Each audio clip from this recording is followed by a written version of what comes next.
Gina, are you there? I just have to know if this is true. I heard that your ex-husband is the company president of Grapeco? Like, the one that's on all the magazine covers and stuff? His name is George, isn't it? Excuse me? Why in the world are you talking to me about this, Trish? Well, it's just Ben was letting me look through some old family photos that you had in the house. There was an old photo with you standing next to a man, and I finally recognized who he is. It was so weird because the pictures were old, but I felt like I had seen that man from somewhere. And now I finally realized that he's George Grape, the head of Grapeco. Wow, well, I have to say I'm impressed you could tell from such an old photo. Is that all you have to say about it? That's a little underwhelming, to be honest. Well, I'm afraid there's really not much to get all that excited about. I mean, he wasn't a company president or CEO or whatever when we were going out. I didn't hear that he'd started his own company until after he and I had broken up, but I guess now he's some kind of hotshot in the industry. But why didn't you ever try to fix things with him after you heard about who he was? Think about the life you could have had if you did. You could be posting on Insta every day from a new car or showing off your huge house. Just think about it. You should text him right now and ask him out. I'm sorry, Trish, but I really have no interest at all in getting back together with George. In fact, I don't even know if marrying him would mean getting more money. I remember when we were married, he would always blow through our monthly budgets like it was nothing. He even stole Ben's allowance at times.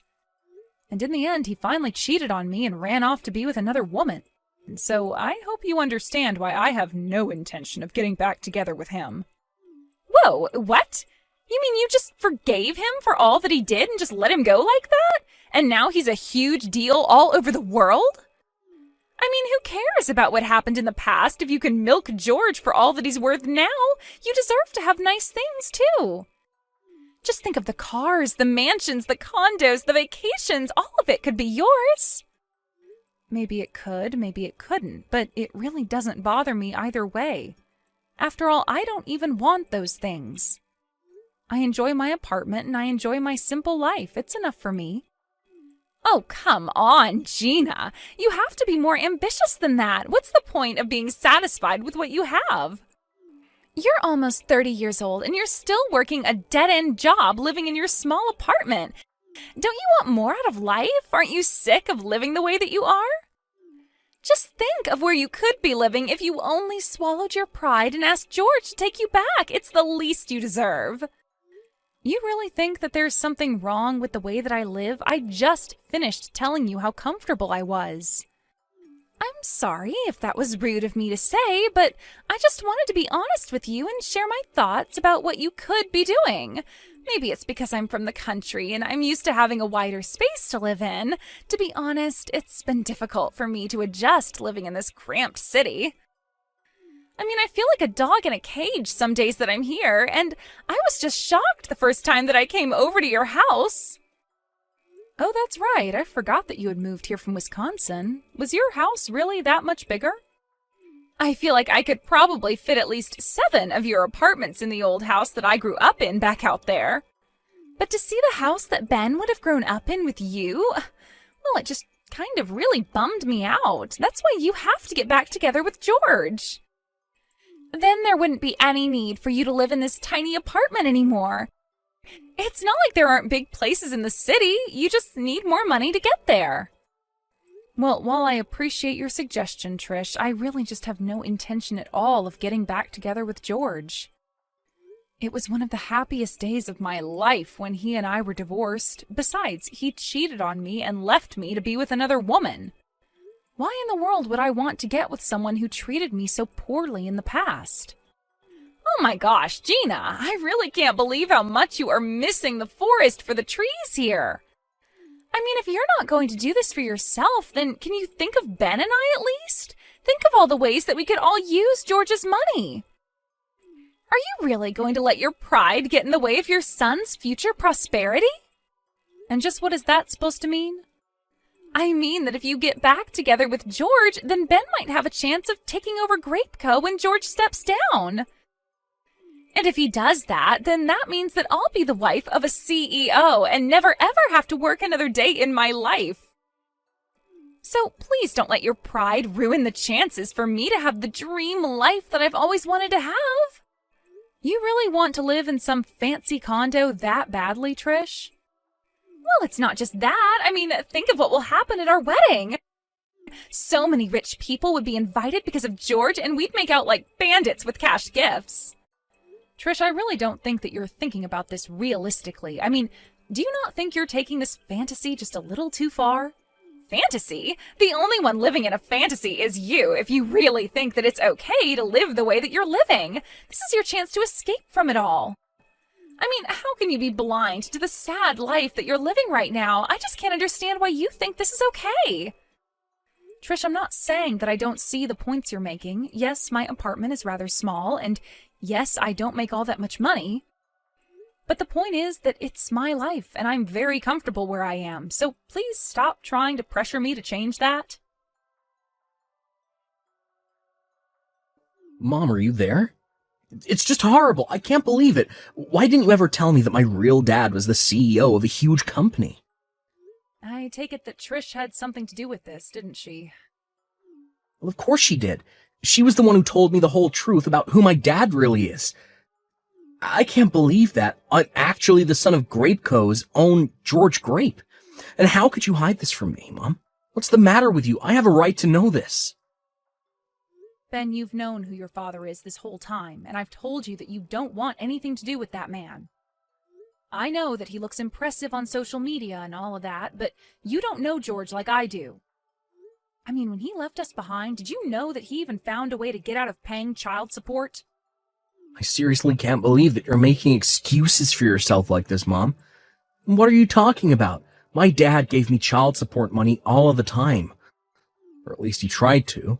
But you were the one who always told him to take his money and never come back. But I know for a fact that my real dad never once forgot about me or chose to abandon me. And you have no idea how much pain it's caused me not being able to see him.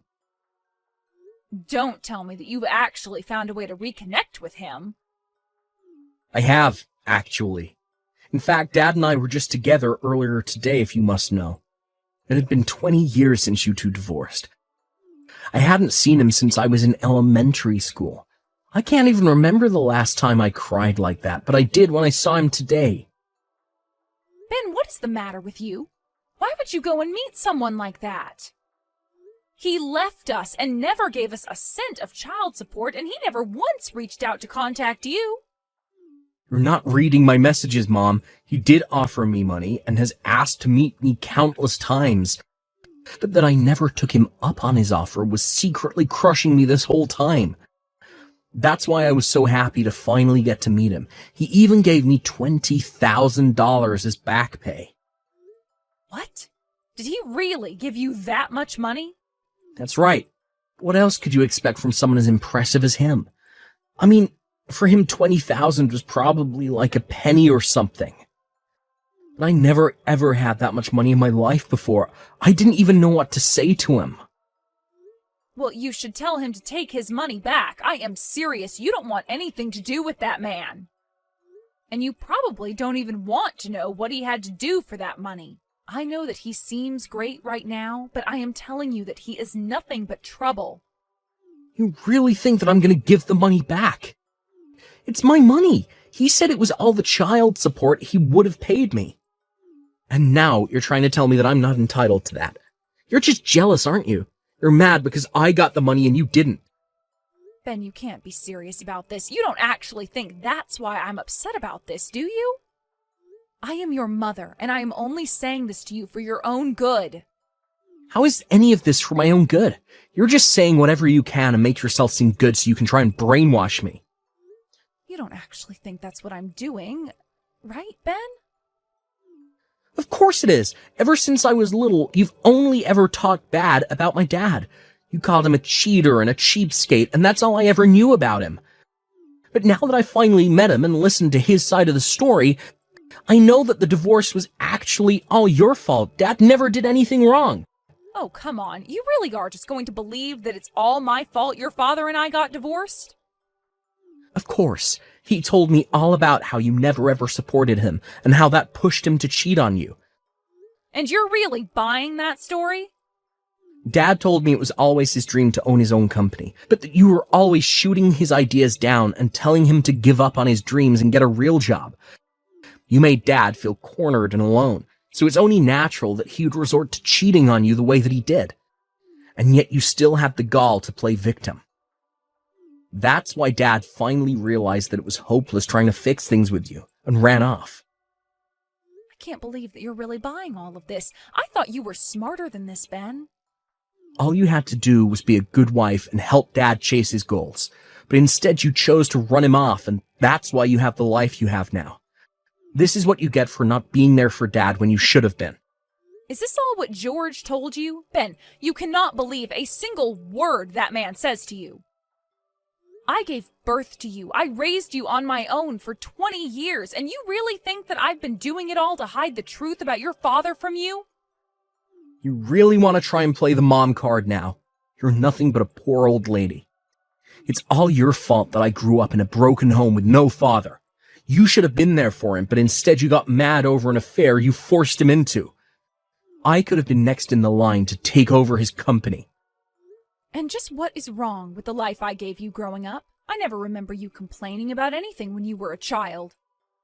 I was always there for you, always did my best to provide for you, and never ever had to send you to bed without making sure you'd eaten that day.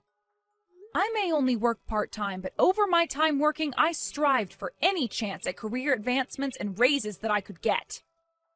I was even earning as much as a regular employee at my company for a while. Oh, just shut up already. I'm sick and tired of you trying to spin the truth for me. I don't care how hard you say you worked. You still lied to me, and you stole my chance at a good life. I could have been driving fast cars, traveling the world, making tons of money, and instead we had to live together in your tiny little apartment. I did all that I could for you. Why are you acting this way? You read this message well, Mom. You're nothing but a poor old lady pretending to be someone she's not. I wish I'd grown up with Dad instead of you. I'm never, ever going to come back to your tiny little apartment ever again. Ben, please, you are acting absurd. I mean, you're really going to abandon your mother to be with your father who was never there for you? That's right. I'm going to be with him, and he's going to take me in and give me a job, and then I'll be living in a huge condo. I'll be able to give Trish everything she wants, and we'll go and live with Dad in his penthouse. We'll eat out every night and never have to worry about how the poor live ever again. Well, fine then. You're an adult and you're free to choose how you want to live. If that's what you want, then I won't stop you. But please, never say that you'll never come back home. I'll always be here for you, Ben. No, I don't need to ever go back, and I won't. And I don't need you either. You're no mother of mine, so don't even bother showing up to my wedding. Ben, please, you can't be serious about this, right? Oh, I am. Now have a nice life, Mom. I never want to see you again. Good morning, Gina. I'm sure that you know today is the day that Ben and I are going to get married. Yes, I am aware of that. Can I ask just why you're messaging me about it? Well, it's just that Ben wanted me to remind you that you aren't welcome at our wedding. I know that he told you already, but he wanted me to as well, so we could really drive it home. Just so you know that we aren't joking, and you better not be there. So you mean that you're really okay with this too? You don't care at all that your mother-in-law is banned from your own wedding?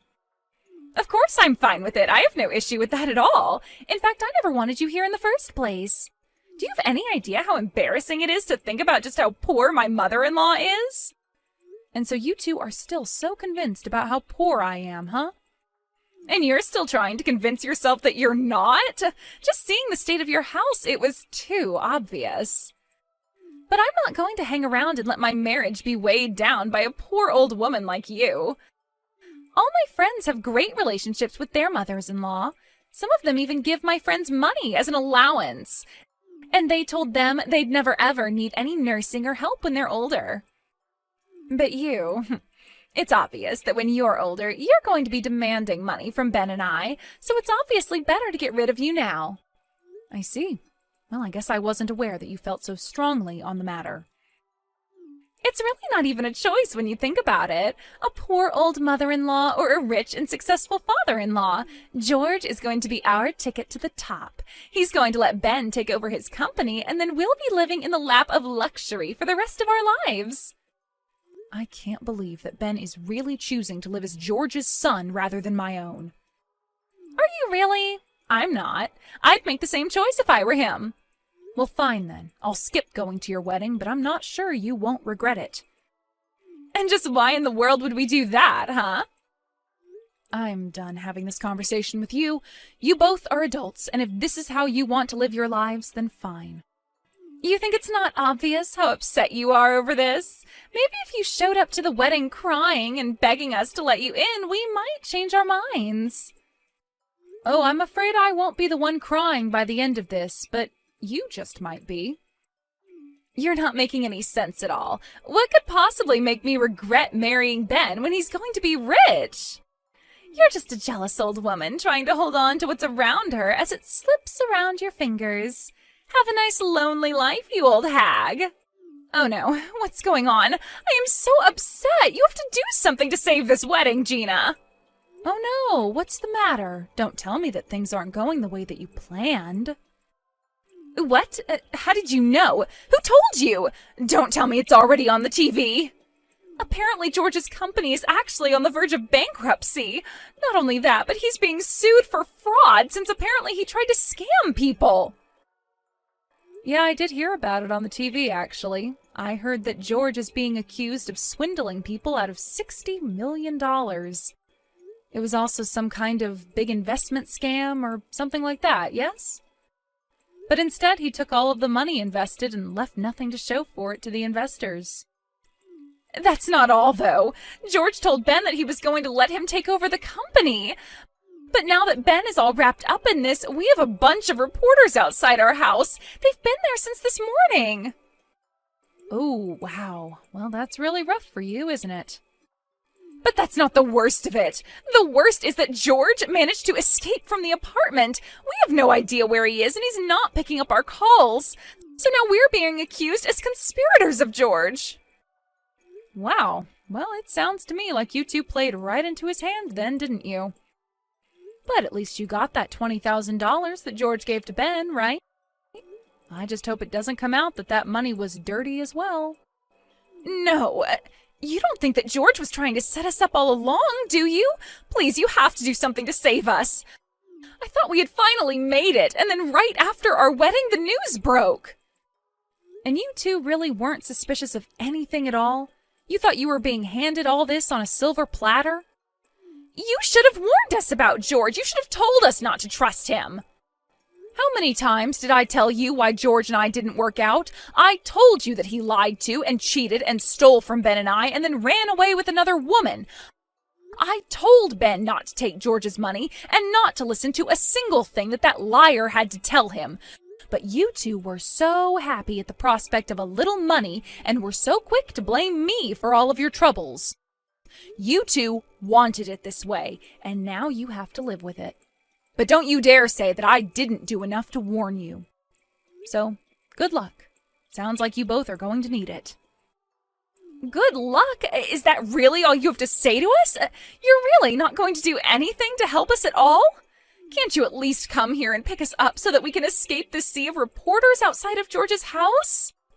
I'm sorry, but you both made it very clear that you wanted nothing to do with me ever again. And now you're asking a poor old woman like me to help you out? Please, you have to realize that the circumstances were different. I didn't realize what we were getting into. Yes, that much is obvious. But since you've made it clear that you don't want me to be a part of your family, I don't see why I should help either of you. I did my best to warn you, did my best to be honest with you about my intentions, and all I got back for it was insulting words and a betrayal by my own son. You tell Ben that he'll always be my boy, but that he is going to have to work his own way out of this. And maybe someday, when he's thought long and hard about what he's done, I'll be ready to speak to him again. Please, you can't just leave us like this. Don't you get that we're in way over our heads? How can you say that you love your son if you're not going to come and help us right now? How can you just leave us like this? Please, Gina, we're supposed to be family. You can't do this. You need to come here and save us. It was a couple days later that I saw on the news that George had finally been caught and arrested for all his crimes. He had run back to his hometown and was hiding in his childhood home when the police found him. Apparently, the person who had given him up was actually the very woman that George cheated on me with. She had also gotten caught up in his schemes and wasn't about to go down alone. George and Trish continued to beg me for help, but as George's trial continued, it came out that the two of them really did have nothing to do with what happened. The two of them, however, came under intense criticism online as it was revealed in the trial that they abandoned me because they thought George was wealthy. And before long, just about everyone knew who Ben and Trish were and what they had done. With no home to go back to and no dream job as a CEO, the two of them decided to pack up what they had and flee town. I haven't heard from Ben since then, but I know that when he's ready, he'll find me.